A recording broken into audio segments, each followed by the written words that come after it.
Assalamualaikum dan salam sejahtera. Saya telah menerima banyak soalan tentang helmet basikal di mana ramai yang bertanya, adakah berbaloi untuk melaburkan dalam helmet basikal yang mahal, dan ada juga bertanya adakah selamat jika mereka menggunakan dan membeli helmet basikal yang murah ataupun tiruan. Jadi, video ini khas untuk anda. Saksikan video ini sehingga penghujungnya. Baiklah, kali ini kita akan membincangkan tentang helmet basikal dan saya akan berkongsi pengalaman saya sendiri menggunakan helmet-helmet yang saya ada, dan semestinya saya tidak ditaja oleh syarikat-syarikat ataupun jenama helmet ini, dan saya boleh berkata apa saja yang saya ingin katakan sejujur-jujurnya. Tapi yang penting sekali ialah apakah yang kita dapat pelajari daripada helmet-helmet ini sendiri, dari segi teknologinya, dari segi ciri-ciri keselamatannya, dan akhirnya kita akan menjawab satu soalan yang penting sekali, ialah adakah berbaloi membeli helmet yang mahal ni ataupun asalkan ada cukuplah. Pertama sekali saya ingin menjawab satu soalan daripada Amir Shahrin Amin, di mana beliau telah bertanya berapa lamakah hayat sesuatu helmet basikal. Helmet ini boleh bertahan sehingga 10 tahun dan disarankan helmet ini ditukar iaitu setiap 5 tahun, di mana materialnya ataupun bahannya adalah daripada polystyrene, dan lama kelamaan setelah kena pada cuaca yang panas dan sekian lama, jadi bahan ini mungkin tidak seefektif dahulu. Jadi itu apa yang tertulislah. Tak perlu kita risau dulu, sebab jika kita dapat gunakan helmet ini untuk jangka masa 5 tahun pun saya rasa memang cukuplah berbaloi, sudah mencapai ROI ataupun return on investment. Jadi pelaburan kita tu memang sudah berbaloi lah kalau kita dapat gunakan sesuatu helmet tu selama 5 tahun. Soalan seterusnya daripada Zaf. Jadi Zaf telah bertanya, mengapa helmet basikal ni mahal? Pertama ialah materialnya daripada polystyrene saja, dan beliau juga tanya lagi, di mana kalau dibandingkan dengan helmet motosikal pun, jadi mereka pun ada R&D iaitu research and development. Memang betul, memang valid, tetapi sebenarnya helmet basikal ni seperti yang kita tahu, kita boleh dapat helmet basikal dalam berapa puluh ringgit saja sehinggalah beribu-ribu ringgit. Begitu juga dengan helmet motosikal, anda boleh dapat berapa puluh ringgit sehinggalah beratus ataupun beribu-ribu ringgit. Okey, jadi kalau anda tengok macam MotoGP tu, helmet mereka memang beribu-ribu ringgit kan. Memang dari segi R&D-nya lebih sukar untuk basikal, di mana basikal ni, apakah ciri-ciri dalam sebuah helmet basikal? Iaitu kita nak helmet yang ringan. Itu yang menyebabkan R&D ni lebih mencabar. Bukan saja ringan, tapi dia juga bergantung pada segi aerodinamik dan dari segi ventilation. Jadi ada 3 ciri yang menyebabkan R&D untuk helmet ini lebih mencabar, iaitu dari segi weight, iaitu ringannya helmet basikal ni. Kedua ialah dari segi ventilation, di mana dalam cuaca yang panas, di mana kita nak ventilation yang sangat baik. Ketiga ialah segi aerodinamik. Ini berbanding dengan helmet motosikal yang biasa, di mana motosikal dijalankan oleh jentera kan. Dia ada motornya sendiri. Jadi kalau helmetnya tak aerodinamik pun, tak ringan pun, tak mengapa, sebab anda akan dibawa oleh motosikal. Tapi masalahnya basikal ni, anda perlu helmet yang ringan, anda perlu ventilation yang baik, sebab kalau tidak panas kepala anda, dan anda perlukan aerodinamik, iaitu aerodinamik penting untuk kelajuan dan sebagainya. Jadi 3 ciri ini membuatkan R&D untuk helmet basikal adalah lebih sukar. Jadi sebab itulah R&D-nya adalah lebih mahal. Dan kita mesti percaya bahawa ada juga helmet sampai kena buat ujian seperti wind tunnel, dan dia juga banyak ujian di mana ia untuk melindungi kepala kita dan otak kita apabila berlakunya kemalangan. Jadi soalan seterusnya ialah MH108. Beliau bertanya, tolong recommend helmet yang best kan, dan ada juga tanya okey ke, selamat ke beli helmet yang kopi ni. Ini soalan yang menarik tentang helmet kopi ni. Jadi kalau tanya saya, daripada helmet kopi dengan tak pakai helmet, mana lebih baik? Jadi jawapannya ialah tentunya pakai helmet lebih baik daripada tak pakai helmet. Sebab tak pakai helmet tiada perlindungan. Jika berlakunya kemalangan, maka tiada maaf bagimu lah, anda yang akan merana. Okey, sekarang anda bandingkan iaitu helmet original dengan helmet kopi. Mana yang lebih baik? Jawapan saya ialah helmet original. Sebab helmet original, ia mempunyai ciri-ciri keselamatan di mana ia diuji. Itu yang penting, diuji. Dan jika berlakunya kemalangan, helmet ni diuji, pecahnya macam mana, impactnya kepada kepala kita macam mana. Jadi semua ujian ni dibuat. Jadi sebab itulah helmet-helmet original ni adalah mahal sedikit berbanding dengan helmet yang kopi. Jadi kopi ni kita tak tahu, mungkin mereka mass production, mungkin mereka tidak membuat ujian. Jadi kalau tanya saya antara original dengan kopi, belilah yang original. Dan original ada juga yang berpatutan harganya, taklah mahal. Contohnya brand seperti Giro, anda boleh jumpa di Shopee pada serendah RM195. Jadi saya rasa berbaloi, walaupun kebanyakannya helmet yang murah ni adalah helmet-helmet MTB. Tapi anda boleh, kalau anda ada road bike, jadi anda boleh buka visor dan sebenarnya tak ada banyak beza pun dengan helmet road bike. Jadi anda boleh gunakan helmet MTB ataupun helmet road bike. Yang penting ialah bagi saya ialah cuba, kalau anda ada bajet, belilah helmet yang original, okey, daripada helmet kopi. Baik, soalan yang seterusnya ialah sama ada berbaloi ke tidak beli helmet yang mahal beribu-ribu ringgit ni berbanding dengan beratus-ratus ringgit saja. Jadi jawapan saya sebenarnya, bila anda melaburkan walaupun beribu-ribu ringgit, jawapannya ialah ia tidak menyebabkan kepala anda lebih selamat. Itu prinsipal yang utama, iaitu jika anda melaburkan beribu-ribu ringgit pun tidak menjamin bahawa anda akan selamat berbanding dengan jika anda beli yang beratus-ratus ringgit tetapi original dan diuji juga. Tetapi perlu diingat bahawa jika anda membeli helmet yang mahal ini, ia mempunyai ciri-ciri yang tertentu yang mungkin tiada pada helmet-helmet yang biasa. Contohnya dari segi fashion. Okey, itu yang pertama. Kedua, dari segi ringan, okey, berat helmet tersebut. Jadi helmet ada yang seberat berapa ratus gram saja. Contohnya, saya tunjuk helmet favourite saya yang paling ringan sekali ialah helmet ni, iaitu helmet CAS. So, jadi helmet CAS ni model Valigro. Ini adalah antara helmet favourite saya sebab bunyinya sangat ringan, dan kadang-kadang bila kita pakai helmet ni, kita sampai ke kedai, kita terlupa nak buka sebab kita tak tahu di kepala kita ada helmet. Jadi itu yang saya paling suka sekali lah tentang helmet Valigro ni. Sebenarnya saya beli daripada luar negara, overseas, sebab saya bandingkan harga, lebih murah lagi kalau beli contohnya di buy-in. Saya beli pada harga 600 lebih tak silap saya pada waktu tu, dan kalau masuk duty custom pun still dalam 700. Dan kalau di Malaysia ni mungkin hampir 900 lebih, dan mungkin hampir 1000 juga. Jadi anda boleh bandingkan, tak mengapa. Tapi bukan saya nak promote untuk beli helmet ni, cuma saya nak bagi tahu helmet ni punya cirinya iaitu ia sangat ringan. Kita tengok helmet yang seterusnya. Ini ialah POC, okey, ataupun POC, Omni Air Spin. Jadi helmet ni, apa yang saya suka tentang helmet ni hanyalah sebabkan fashion. Dan helmet ni tak silap saya beli dalam sekitar RM700. Mungkin demand banyak untuk warna putih, dan tapi untuk warna rare ni, warna macam warna turquoise, okey, di mana dia dijual pada harga RM700 saja. Jadi saya pun beli. Dan antara cirinya ialah saya suka pada fashion. Jadi POC ni memang terkenal dengan fashion, di mana sunglass POC ni pun terkenal. Dan walaupun sunglass POC berbanding dengan sunglass contohnya seperti Oakley, jadi Oakley banyak lagi features, tapi POC ni lebih kepada fashion.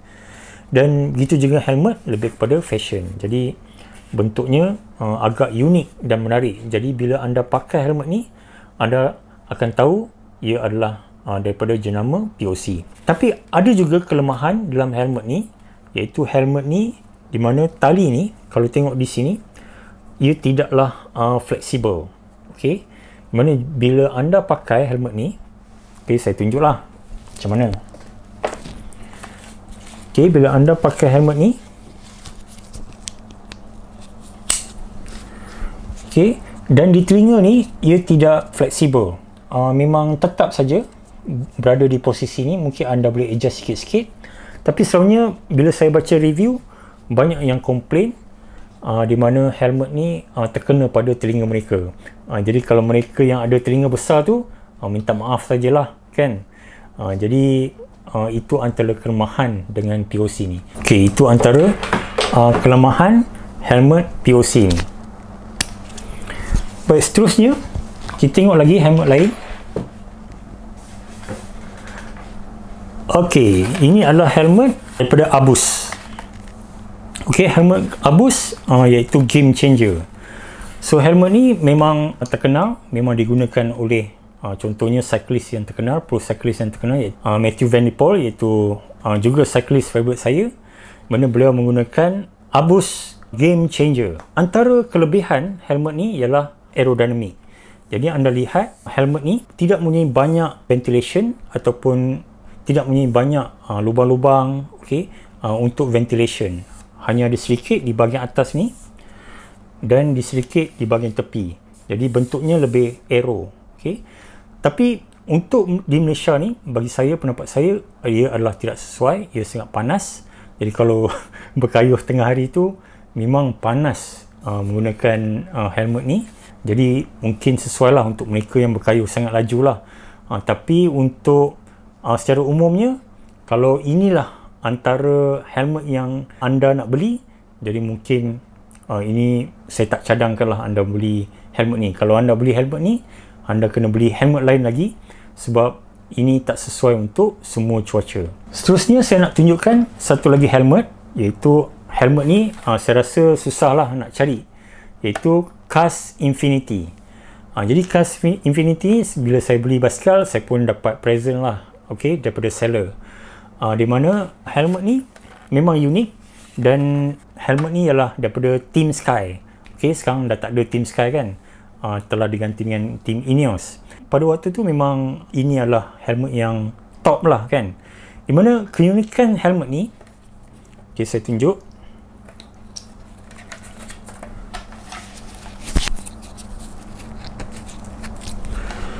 Okay, helmet ni memang agak besar sedikit. Tapi yang keunikannya, anda tengok di bahagian atas ni, dia boleh jadi aero macam Game Changer tadi. Tapi ia boleh buka. Dia buka di atas ni. Jadi dia pun boleh jadi macam helmet Game Changer. Jadi kalau contohnya hujan, jadi anda pun boleh tutup lah kan. Anda boleh tutup lubang ni. Jadi itu antara keunikan helmet ni. So ini ialah Cast Infinity. Jadi saya rasa model ni memang agak susah lah nak cari sekarang. Mungkin dah tak dikeluarkan lagi. Dan helmet yang seterusnya ialah helmet yang memang best seller dan memang digunakan oleh pro cyclist, iaitu Cast Proton. Okay. Cast Proton ni, di mana saya beli yang special edition, iaitu versi Strade Bianchi, di mana ini adalah untuk gravel, untuk gravel race. Jadi Proton ni dia berat sedikit daripada Cast Valligro. Okey, berat sedikit dalam beberapa puluh saja gram. Tetapi Proton ni dia lebih high end. Jadi anda akan rasa macam bila anda pakai tu macam sedap, premium. Dan memang ventilationnya adalah sebenarnya lebih baik. Jadi tak adalah rasa berat sangat helmet ni berbanding dengan Valligro tadi. Tapi Valligro memang sangat ringan. Tapi yang Proton ni dia rasa macam premium, macam best. Dan dia dari segi ventilationnya, saya rasa dia lebih sedap lah. Kalau kita berkayuh tu, kita akan rasa sejuk je kepala kita. Jadi itu antara kelebihan Proton ni. Dan saya rasa dari segi keselamatan pun, ciri-ciri keselamatan Proton ni adalah lebih baik. Dan sebenarnya di mana saya telah mengalami satu kemalangan agak serius juga, di mana waktu itu saya memakai helmet Cast Valligro ni. Dan di mana salah satu daripada acara berbasikal, di mana saya telah berjatuh dan kepala saya memang dunia saya berputar dan kepala saya terentak di jalan raya memang berkali-kali. Dan saya rasa yang menyelamatkan saya, okey, antaranya ialah sebab helmet ni. Jadi walaupun helmet ni agak mahal, tapi dia telah memberikan perlindungan dan saya tak ada apa pun rasa sakit ke apa di bahagian kepala dan saya memang dengar hentakan yang kuat di jalan raya, pam pam pam. Okey, dan badan saya melayang, basikal pun saya melayang. Tapi alhamdulillah saya selamat dan tiada apa-apa patah tulang ke apa, tiada. Dan apa yang berlaku cuma biasalah, hampir separuh daripada badan saya memang ada road rash, iaitu bercala lah kan, bercala besar kan, di peha, di bahu. Memang sebulan juga nak baik sepenuhnya. Itulah di mana saya memang hargai helmet-helmet yang original ni, yang berkualiti tinggi. Jadi saya rasa acara basikal antara pelaburan untuk keselamatan yang paling penting ialah helmet. Okey. Jadi yang akhir sekali, yang saya ingin kongsikan ialah di mana ada yang bertanya tentang apa bezanya helmet yang MIPS dengan tiada MIPS. So ini anda pernah tengok video saya ataupun video unboxing saya di mana saya telah tunjukkan helmet ni, iaitu daripada brand Thousand. Ini ialah model chapter. Antara cirinya semestinya ialah MIPS. Okey, ada yang bertanya tentang MIPS. Okey, MIPS. MIPS bermaksud Multi-Directional Impact Protection System. Okey, so di mana ia sebenarnya secara teorinya ia mengawal ataupun ia memberikan perlindungan yang lebih terhadap bahagian kepala anda, di mana di dalamnya di mana ada bahan, jika berlakunya kemalangan ia akan rotate, okey, mengikut kepala anda. Jadi ini akan mengurangkan impact. Okey, bayangkan jika kepala anda terjatuh, helmet ni sepatutnya berpusing. Jadi bahan di dalam ni, lapisan dalam ni juga akan berpusing mengikut kepala anda. Jadi itu adalah teori yang menarik ya. Jadi kepala anda tak adalah ikut helmet, okey, sebab helmet tu fix kan. Jika bahan di dalamnya tak fix, jadi jika kepala anda sengit, anda jatuh, jadi helmet ni pun akan ikut kan. Tapi apa yang berlaku ialah di mana kepala anda boleh tetap, kerana bahan di dalamnya akan berputar. Okey, jadi itu memberikan keselamatan yang lebih berbanding dengan helmet biasa. Itu secara teori. Saya terbaca di mana ia memberikan lebih lagi, disebabkan teori ini ia memberikan lebih lagi, iaitu lebih kurang 10% perlindungan terhadap bahagian kepala anda. Okey, jadi itulah helmet yang mempunyai ciri-ciri MIPS. Dan saya suka helmet ni, iaitu bukan saja dari segi design. So ada yang di sana telah tengok kan, harga ni di Shopee lebih kurang RM699, dan saya kena tunggu 3 minggu untuk dapat helmet ni, kerana ia mungkin diimport lah. Dan di bahagiannya, tapi berbaloi sebab saya dapat lampu ni. So lampu ni memang special, mana ia magnet. Okey, ditarik dan dia pun menyala lampunya kan. Jadi automatic. Jadi menarik juga. Okey, helmet ni jadi dia menyala dan selain itu dia ada di mana dia ada lubang ni, mana anda boleh buka, dan anda boleh kalau nak simpan helmet di basikal, anda boleh ikat sekali lah, anda boleh lock bersama basikal anda dan anda simpan di basikal. Dan strapnya juga, di mana strapnya ini adalah magnet.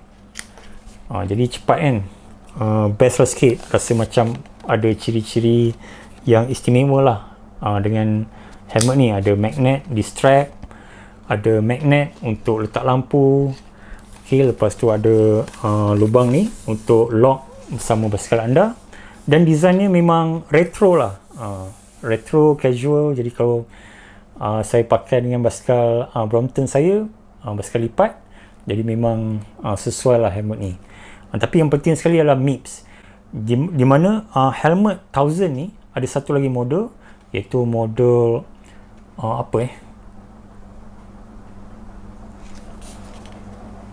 tapi saya tak ingat. Tapi itulah antara yang saya suka tentang helmet Thousand ni. Jadi saya belum pakai lagi helmet ni, masih baru lagi. So ini adalah cirinya, iaitu MIPS. Dan kalau kita baca dia tentang brain protection system. Okey, brain protection system.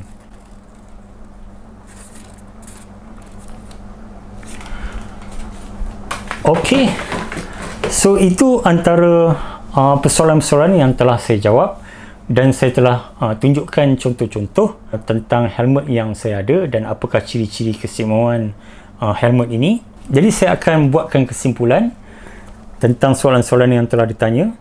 Pertama, tentang mengapa helmet basikal ni ialah mahal. Pertama ialah jawapannya ialah di mana dari segi R&D-nya, dari segi research and development, penyelidikan dan pembangunannya lebih complicated, lebih susah. Helmet basikal ni bukan saja anda perlu menggunakan material yang ringan, okey, lebih ringan sebenarnya lebih mahal lah. Basikal ni itulah dia, lebih ringan lebih mahal, kan? Jadi macam mana nak produce ataupun nak keluarkan helmet yang sangat ringan pada masa yang sama memberikan perlindungan kepada bahagian kepala anda, sebab jatuh basikal ni memang dahsyat lah, kan? Boleh jadi dahsyat. Kedua ialah segi ventilation. Kalau macam motosikal tu biasa saja, kadang-kadang tak ada lubang pun, tapi helmet basikal ni kena ada lubang, kena ada ventilation, kalau tidak kepala panas, kan? Kita nak berkayuh. Dan yang ketiga ialah segi dah lah ada lubang, dah lah kena ringan, dan ia selalunya kena aerodinamik supaya kita dapat berkayuh dengan laju dan kurang rintangan angin. Jadi R&D-nya lebih mencabar. Sebab itulah helmet ni boleh mencecah beribu ringgit. Okey, soalan kedua ialah tentang apakah jadi itu juga menjawab soalan apakah ciri terbaik dalam satu helmet, iaitu dari segi aerodinamik, dari segi ventilation, dan dari segi beratnya, dari segi keringanan, dari segi ringannya helmet tersebut. Okey. Jadi itu adalah ciri utama, dan semestinya fashion lah, disebabkan fashion. Jadi fashion ni adalah subjektif. Kalau siapa yang suka pada fashion yang unik sikit, yang rare sikit, jadi mereka mungkin akan pilih brand seperti POC. POC ni daripada jauh je mereka boleh lihat lah, oh itu ialah helmet POC. Dan POC ni ada high end lagi. Contohnya POC ventral air spin, itu lebih mahal, itu pun boleh mencecah beribu ringgit. Okey. Jadi soalan ketiga ialah MIPS ataupun tak MIPS. Jadi saya telah kongsikan tadi, walaupun helmet cast ni tidak mempunyai ciri MIPS, tetapi alhamdulillah dia memang berkesan untuk melindungi kepala saya. Tidak sedikit pun rasa sakit, dan walaupun memang kepala saya terhentak kuat pada jalan, tapi ia melindungi kepala saya. Jadi saya rasa tidak semestinya anda perlu mencari helmet-helmet yang ada ciri ataupun sistem MIPS, okey, iaitu Multi-Directional Impact Protection System. Tak semestinya. Itu secara teorinya, dan kelebihannya pun, protectionnya kalau lebih pun, secara atas buku, atas tulisan, ia hanya 10% saja. Jadi kalau 10% anda kena tambah beratus ataupun beribu ringgit. Jadi mungkin hanya dengan helmet yang original, okey, yang anda mampu, saya rasa itu sudah memadai. Okey, MIPS atau tak MIPS, jadi itu sebenarnya perkara kedua, bergantung pada bajet. Kalau ia adalah dalam bajet anda, tak apa, anda ambil helmet yang ada MIPS. Kalau tidak, saya rasa kalau ada helmet yang original, itu mencukupi. Sebenarnya berbaloi atau tidak untuk melaburkan dalam helmet ni, saya rasa memang berbaloi, tapi mestilah ikut kemampuan, kan? Berbaloinya sebab apa? Contohnya ialah helmet 1000 chapter ni, bayangkan ia mempunyai garanti, warranty. Helmet seperti cast juga, jika anda beli daripada seller tertentu, di mana cast mempunyai crash replacement. Jadi anda boleh cek dengan seller anda tu, jika berlaku kemalangan seperti yang berlaku pada saya, kemalangan di mana kalau helmet ni pecah, helmet ni kemik, di mana anda boleh tunjukkan bukti, tunjukkan bila anda berlakunya kemalangan, dan anda boleh dapat beli helmet baru pada 50% diskaun.